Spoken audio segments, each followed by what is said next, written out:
And I know you mentioned earlier that you now have another daughter who is your rainbow baby.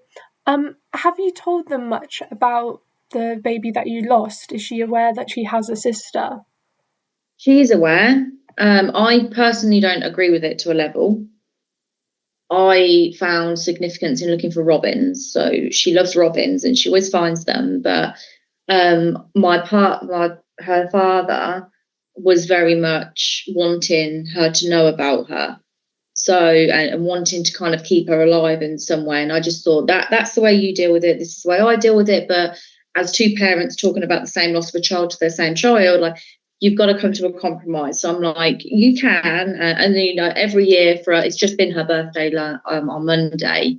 We let a balloon up. That's it, just a number balloon. We write a little note on it and we let it up, and that's the only thing we do in that respect. And obviously now she's old enough, she gets involved. She picks the balloon, she draws the picture, and we go to the Sands Wave of Light service.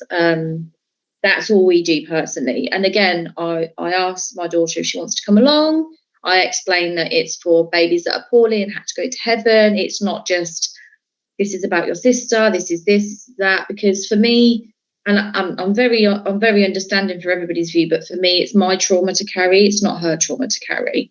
Sometimes it's a bit like your friends don't understand that you've got a baby sister, but she's a bird. But it keeps.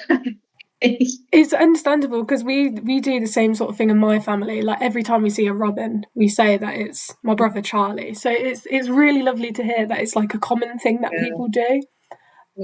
Is this something that you have just sort of brought up yourself, some sort of idea that you've had, or is it based on some reading you've done elsewhere about how to go about loss?